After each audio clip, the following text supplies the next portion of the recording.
I'm Dan from UK Bike Fit, and I've just got back from racing the Gralloch, and we're going to show you how the race played out.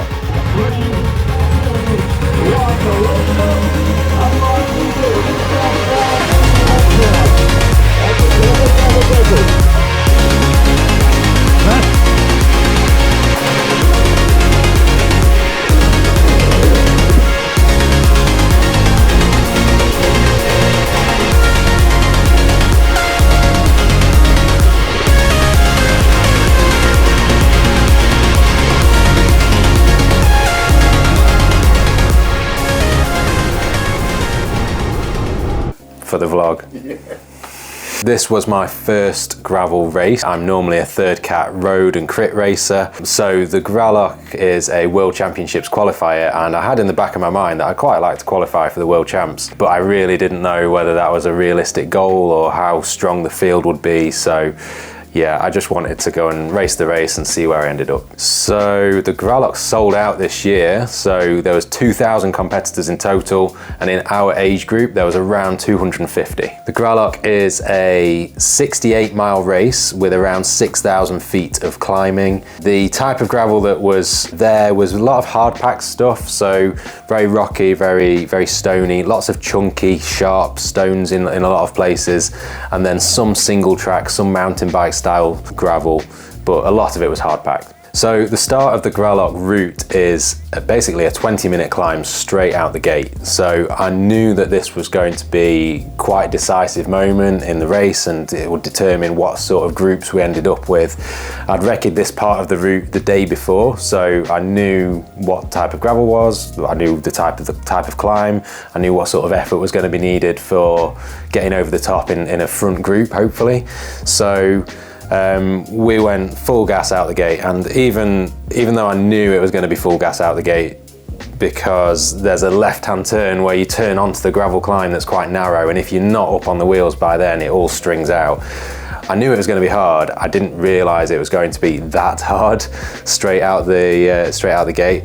I was doing around 550, 600 watts straight away, thinking I can't sustain this for any more than sort of 45 seconds-ish, and I've still got a 4-hour race to go.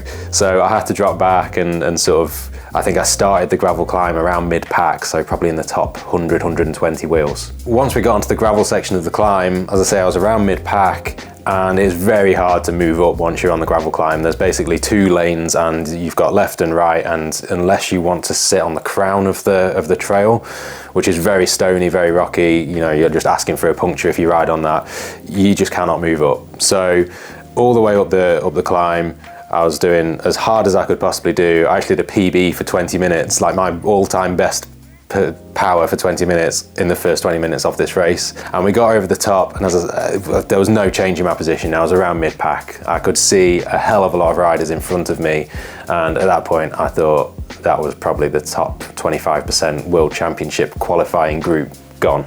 We got to the top of the climb, and straight away over the top there's a descent. It doesn't flatten off at all, you're straight into the descent. So again, it all strung out in the descent as we're going down pretty quick. By the time we got to the bottom of the descent, we'd formed a group of around 8 or 9 riders. So once we'd formed our little group of 8 or 9 riders, straight away after the descent I was pretty gassed from that first 20 minutes. So first instinct was just to sit in and see what the pace of the group was like, see what the other riders were doing, and sort of see how the dynamic of the race would play out.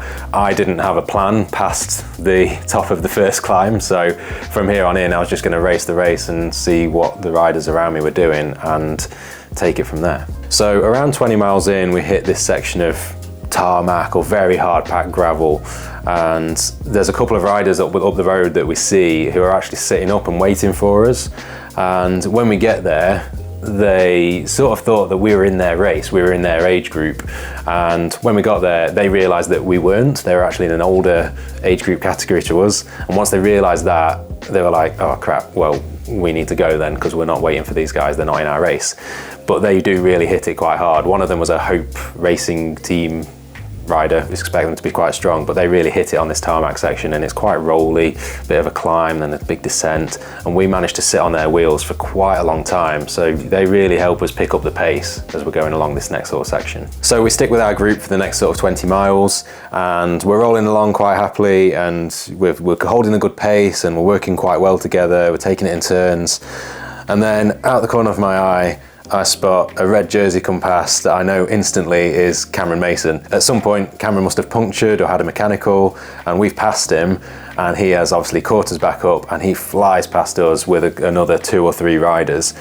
So at this point I've got like a little devil on one shoulder going, chase him, follow him, like put out the effort, turn the GoPro on and get some footage of Cam Mason, and the little angel on the other side going, no, sit in, stay with your group, pace your effort. So obviously I attack and try and catch this line of riders with Cam Mason, and managed to stick with him over some rolly sections for maybe 10 minutes or so. But as soon as the trail goes up steeply, he just drops me like a stone, and I've put in this massive effort just for the vlog footage basically.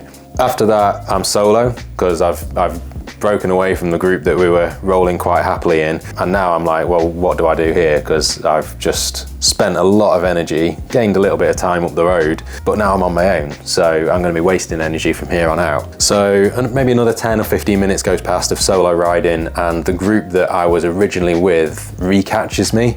And at this point I'm thinking, well, I am screwed now, because I've put in this massive effort to try and stick with Cameron Mason, and now I'm going to have to try and hang on to this group that I was previously rolling quite happily in, and now I'm really struggling to hang on to the back of this group. The next 20 minutes or so are really hard work just to try and stick with these guys, and eventually I get popped from that group. So at this point I'm about 20 miles away from the finish, which is another hour and 20 minutes of riding, and I am feeling pretty rough. I've burnt all my matches, spent all my energy, and it is a real crawl to the finish. Every little rise hurts.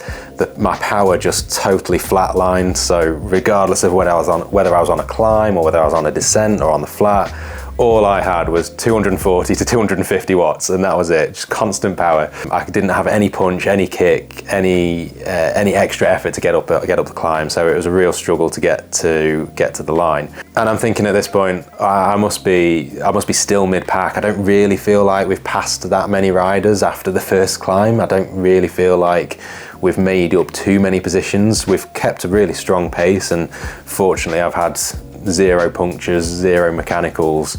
So in my head I'm thinking, well, I'm probably sat around 100th, 120th position, something like that, mid-pack. So I'm not racing at this point, like I say, I'm just riding and just sort of giving everything else that I've got to get to the finish. In the first half of the race, my average power was 265 watts for the first 2 hours, and in the last 2 hours of the race, my average power was 205. So a huge drop off, terribly paced. That effort trying to cling on to Cameron Mason totally blew me up. So I'm struggling along. The last section of the race is on tarmac, and we're going up this climb, and someone behind me goes, "How are you feeling, Dan?"